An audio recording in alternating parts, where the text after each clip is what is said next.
बच्चों, अब अगले तकनीक की ओर आगे बढ़ते हैं हम। ये है अनुपात विश्लेषण टेक्निक, जिसे रेशियो एनालिसिस टेक्निक कहते हैं। इसको मुख्यतः हम महत्वपूर्ण अनुपातों की गणना करके वित्तीय विवरणों का मूल्यांकन या विश्लेषण करने के लिए इस्तेमाल करते हैं। इसमें जो अनुपात की जो टेक्निक्स हैं, हम इस तरीके से यूज़ करते हैं कि पहली जो टेक्निक है वो तरलता अनुपात यानी लिक्विडिटी रेशियो जिसे हम कहते हैं, उसको इस्तेमाल में लिया जाता है।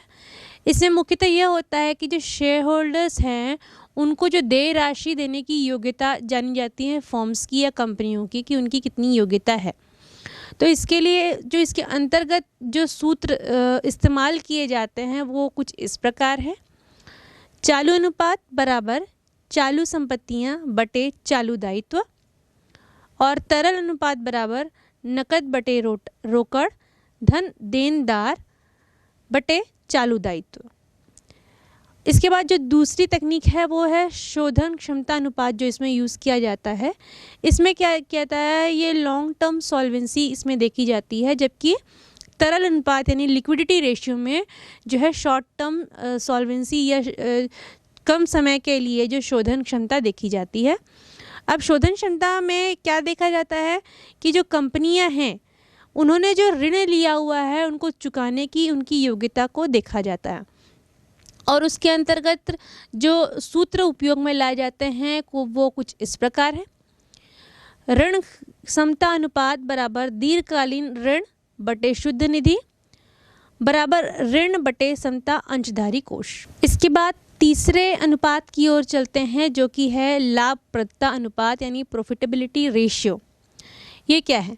इसमें क्या होता है, कंपनी के द्वारा जो लाभ प्राप्त किए गए हैं उनका अनुपातिक जो है वो विवरण या विचलन निकाला जाता है।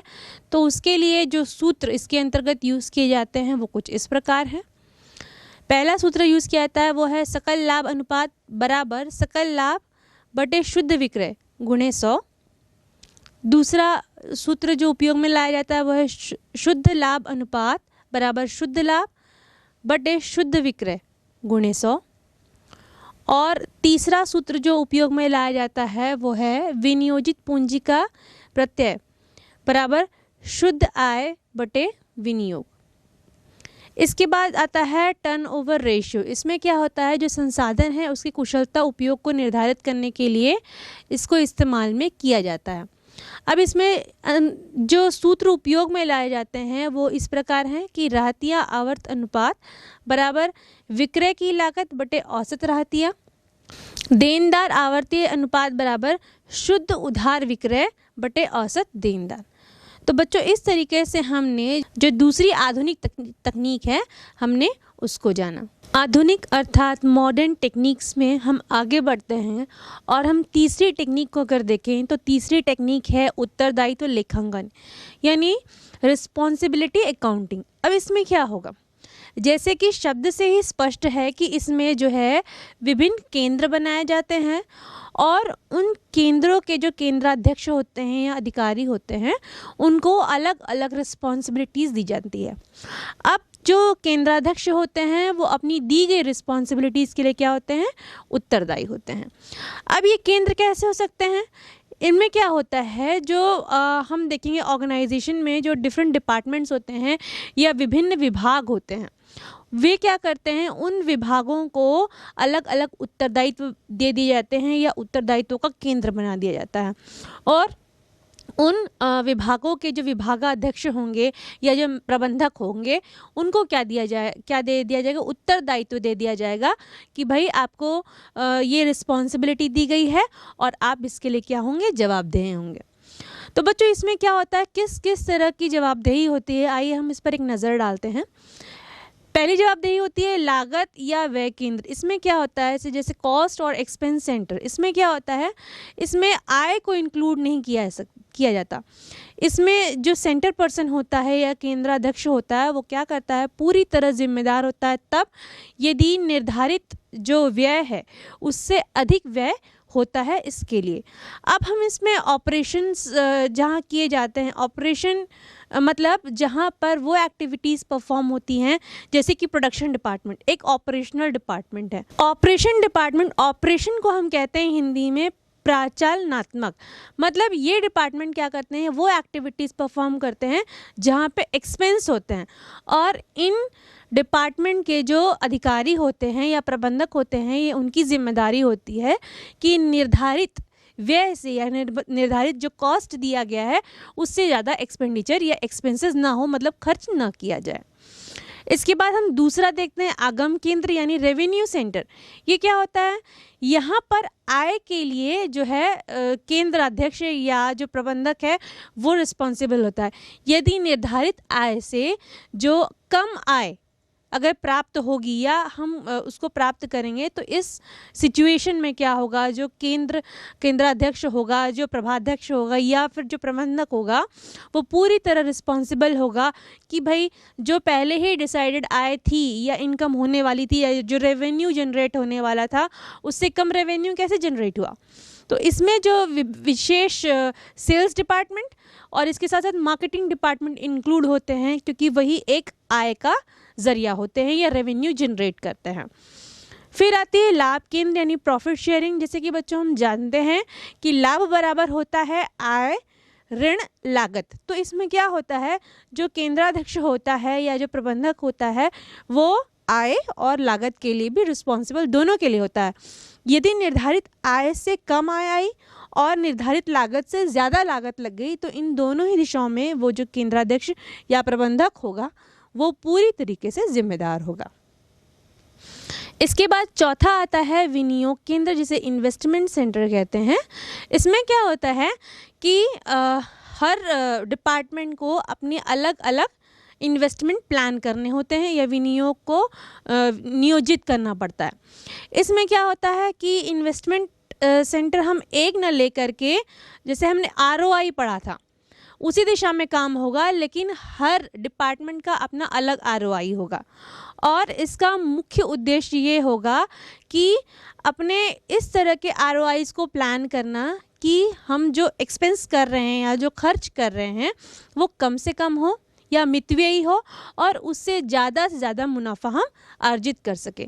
तो इन 4 बेसिस पे जो है होता है उत्तरदायित्व का लेखांकन किया जाता है। उसके बाद हम आगे बढ़ते हैं नेक्स्ट जो मॉडर्न टेक्निक है उसकी ओर, उसे कहते हैं प्रबंधकीय अंकेक्षण या मैनेजमेंट ऑडिट। अब इसमें क्या होता है बच्चों, ये पूरी तरह मैनेजमेंट किस तरीके से कार्य कर रहा है, उसने क्या नीतियाँ ली हैं, कौन कौन से रूल्स एंड रेगुलेशंस लिए हैं, उसके ऊपर वो क्या करता है, उसका मूल्यांकन करता है, उसका विश्लेषण करता है, यानी उसका एनालिसिस करता है। इसमें क्या होता है कि जो ऑडिट पर्सन आते हैं वो क्या करते हैं, जो मैनेजमेंट के थ्योरीज बनी हुई, इन्होंने जो पॉलिसीज़ बनाई हैं, रूल्स एंड रेगुलेशंस बनाए हैं, उनको क्या करता है, उनका मूल्यांकन करता है कि उसी बेसिस पे कार्य चल रहा है कि नहीं, उन नियमों का फॉलो कर रहे हैं कि नहीं लोग, मतलब उनका पालन कर रहे हैं कि नहीं। इन सारी चीज़ों को इसमें देखा जाता है। और इसमें 2 शब्द हम इस्तेमाल करते हैं, विस्तृत और रचनात्मक। विस्तृत मतलब कॉम्प्रिहेंसिव और रचनात्मक यानी कंस्ट्रक्टिव। अब ये 2 शब्द कहाँ यूज़ होंगे कि मैनेजमेंट के जो नीतियाँ, रूल्स, रेगुलेशन बने हैं उनका विस्तृत रूप से एनालिसिस करना और उनका रचनात्मक किस तरीके से उपयोग में लाया जा रहा है, यानी उनके किस तरीके से कंस्ट्रक्टिव वे में यूज़ हो रहा है उसको देखना। तो बच्चों इस तरीके से हमने प्रबंधकीय जो अंकेक्षण है उसको समझा। इसमें हमने ये समझा कि जो मैनेजमेंट को ऑडिट होता है वो उनके रूल्स एंड रेगुलेशन और उनके किस तरीके से कार्य करने का तरीका है और उनका कार्य ठीक से चल रहा है कि नहीं, ये फॉर्म टू फॉर्म किया जाता है। अब उससे होने वाले लाभों को जानते हैं कि कौन कौन से ऐसे एडवांटेजेस हैं जो इस तरह के टेक्निक को फॉलो करने से या टेक्निक के थ्रू जो कंट्रोल करने से प्राप्त होते हैं। इस तरह की टेक्निक को फॉलो करने से जो इसमें पहला लाभ होता है कि संपूर्ण नीतियों व योजनाओं का पुनर्निरीक्षण होता है। दूसरा लाभ इस तरीके से होता है कि यह प्रबंध कार्य की प्रगति में वर्तमान और भावी कमी को दिखाने में सहायक करता है तथा सुधारात्मक कार्यवाही को लागू करने हेतु प्रेरित करता है। मतलब कि जो भी कमियां आ रही हैं उसको क्या करता है, वो सामने लाता है, ठीक है, ऑडिट पर्सन, और वो यह चाहता है कि इन कमियों को इन फ्यूचर क्या कर लिया जाए, ठीक कर लिया जाए, ताकि भविष्य में इससे कोई नुकसान ना हो सके। उसके बाद बात आती है तीसरे लाभ की। ये कहता है कि यह संगठन के लिए संभव अवसरों को दर्शाता है कि और कौन कौन से अवसर मिल रहे हैं जिससे कि संगठन का विकास हो सकता है। साथ ही साथ यह निर्धारित करेगा कि क्या संगठन कुशलतापूर्वक कार्य कर रहा है या नहीं, मतलब जो नीतियाँ निर्देश उन्होंने प्लान किए हुए हैं वो पूरी तरीके से प्रोग्रेस में है कि नहीं, या उनका पालन हो रहा है कि नहीं, या ये सब चीज़ें इस चौथे पॉइंट में इंक्लूड होती हैं। पांचवा हम देखें, यह नई तकनीकों या विचारों की प्रस्तावना द्वारा उपक्रम की प्रगति का मूल्यांकन करेगा। और छठवा, यह वातावरणीय परिवर्तनों के अनुसार विद्यमान प्रबंधकीय नीतियों और रणनीतियों में परिवर्तनों को सुनिश्चित करता है। तो ये तो होने वाले लाभ थे जो मैनेजमेंट ऑडिट की वजह से होते हैं। आइए इनसे होने वाली कुछ हानियों या इनकी लिमिटेशंस को जानते हैं। इनकी लिमिटेशंस कुछ इस प्रकार हैं। पहला लिमिटेशन ये है कि इसमें जो कोई भी प्रमाणित टेक्निक यूज़ नहीं होती है कि नहीं कि यही स्पेसिफिक टेक्निक का यूज़ करके मैनेजमेंट का ऑडिट होगा, ऐसा कुछ नहीं है। At the time of inspection जो टीम आएगी या ऑडिट टीम आएगी वो क्या करेगी, अपने हिसाब से उस समय मैनेजमेंट का क्या करेगी, ऑडिट करेगी। और क्या होता है, जैसे कि आपने देखा था कि वित्तीय अंकेक्षण वो भी कानूनी रूप से अनिवार्य नहीं थी, उसी तरीके से क्या होगा, ये भी मतलब प्रबंधकीय अंकेक्षण है वह कानूनी रूप से अनिवार्य नहीं है। और दूसरी चीज़ कि यहाँ जो ऑडिट पर्सन होते हैं ये आवश्यक नहीं कि वो योग्य हों, ये इसकी तीसरी सीमा हो जाती है। और चौथी सीमा है कि प्रबंध का कार्यक्षेत्र और घटक एक फर्म से दूसरे फर्म तक परिवर्तित होते रहते हैं। तो बच्चों ये थी हमने जो चौथे प्रबंधकीय अंकेक्षण जाना, इसकी सीमाएं। आइए हम अगले मॉडर्न टेक्निक की ओर बढ़ते हैं जो है नेटवर्क टेक्निक। बच्चों इसमें क्या होता है कि इसमें दो तरह की टेक्निक्स यूज़ में लाई जाती है। एक तो PERT होती है और एक CPM होती है।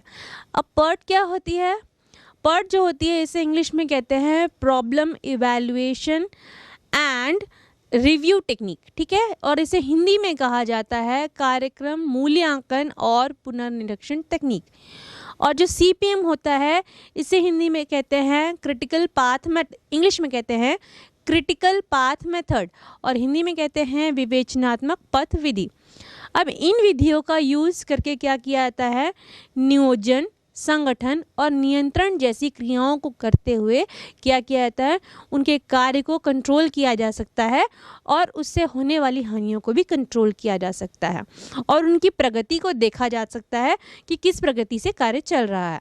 अगर हम PERT की बात करें यानी कार्यक्रम मूल्यांकन और पुनर्निरीक्षण तकनीक की, तो इसमें क्या होता है, इसमें जो सूचना होती है वो प्रबंधक को प्रदान किया जाता है, प्रबंधक को, और इसकी आवश्यकता नियोजन व नियंत्रण में होती है। इसमें क्या होता है, साथ ही साथ विकासात्मक परियोजनाओं में लागत भी प्रदान किया जाता है।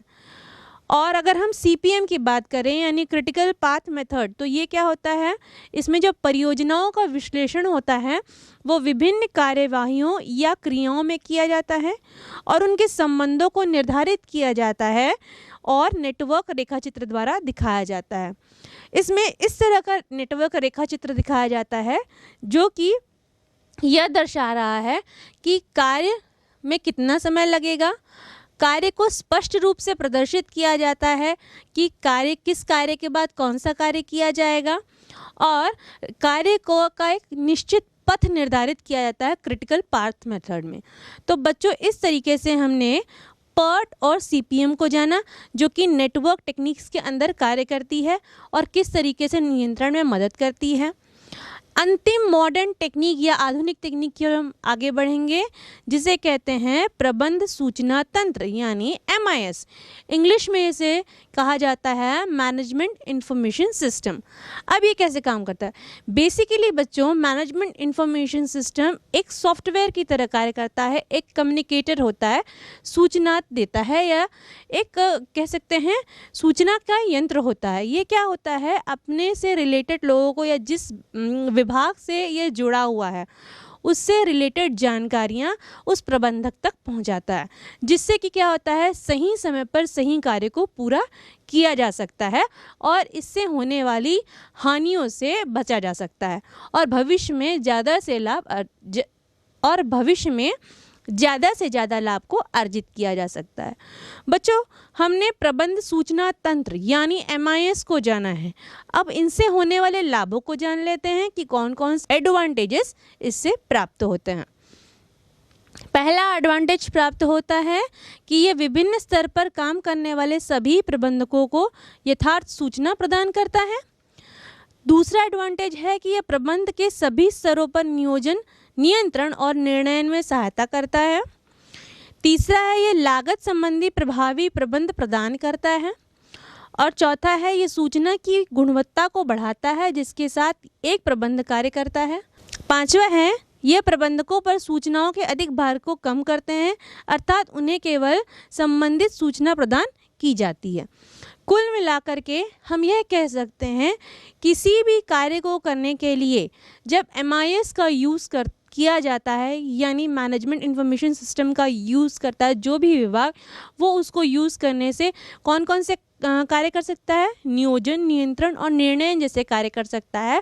और वह इस कार्य में क्या करता है, एक सूचना के प्रवाह के रूप में कार्य करता है, जिससे कि सही समय पर सही कार्य पूरा किया जाता है। बच्चों, हमने नियंत्रण टॉपिक पर, या जो चैप्टर था नियंत्रण, उसमें हमने ये डिफरेंट टेक्निक्स को जाना। आशा करती हूँ ये सारी टेक्निक्स आपको अच्छी तरीके से समझ में आई होंगी और ये चैप्टर भी आपको बहुत अच्छी तरीके से समझ में आया होगा।